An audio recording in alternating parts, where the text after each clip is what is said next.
안녕하세요. 직업상담사 김인숙입니다.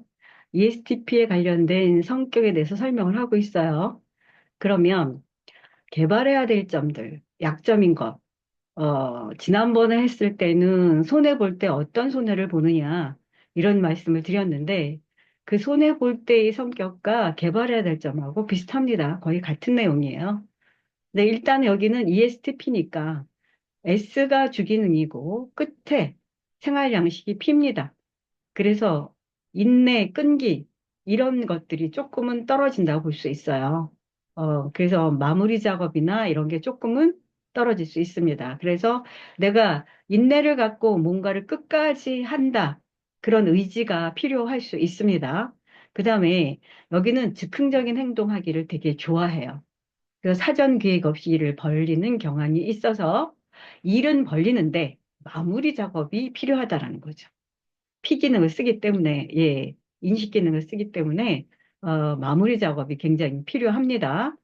그리고 현실 기능을 갖고 있기 때문에 물질적인 즐거움에 집착을 할 수가 있어요.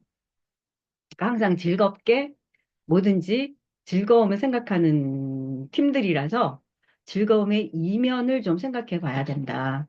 예, 그게 필요합니다. 그 다음에 수완 좋은 활동가입니다. 이 얘기를 제가 몇 번 해요. 문제 해결자, 문제 해결 능력을 갖고 있고, 예. 그런데 내가 수완이 좋아서 평가를 굉장히 빠르게 할 수 있다라고 생각을 하기 때문에 남들이 생각하는 것보다는 내가 더 많은 거를 갖고 있다라고 스스로 평가할 수도 있다라는 거죠. 이게 약점으로 보일 수가 있다라는 거예요. 내가 실무자로 일할 때는 이 문제 해결 능력이 굉장히 좋게 보이고 상사들이 볼 때도 와, 이 사람 능력 있어. 그래서 승진도 빨라요, 사실은. 그리고 상사들하고 이 서로들 관계성이 되게 좋습니다. 그래서 정보도 되게 빨리 받는 팀들이에요. 근데 내가 관리자로 들어갔을 경우에는 문제 해결만 갖고 부하 직원들하고 얘기할 때는 예, 문제가 발생하겠죠. 문제 해결을 하기 위해서 문제가 발생하면 안 되지만 왜 그러냐?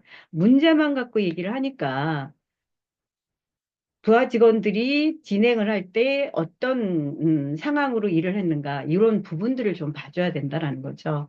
그리고 그들의 감정을 놓치는 경우가 있다라는 거죠. 그래서 주의해야 될 거는 내가 관리자 입장에서는 당연히 문제 해결이 중요하지만 해결이 될 때 부하 직원들의 마음이나 부하 직원들이 어떻게 행동을 했는가, 요것도 같이 생각을 해줘야 된다라는 거예요.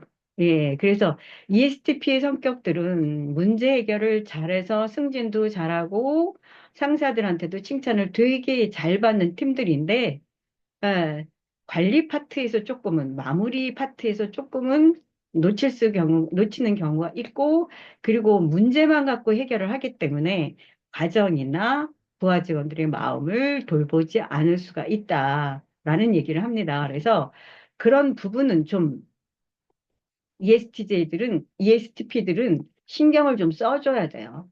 그거를 놓치면은, 예, 일은 잘해도 서먹할 수가 있거든요. 그래서 그 부분에 내가 수완 좋은 활동가지만 결과를 만들어내지만 그래도 직원들이 어떤 마음일까? 요거는 좀 봐줘야 된다고 생각을 합니다.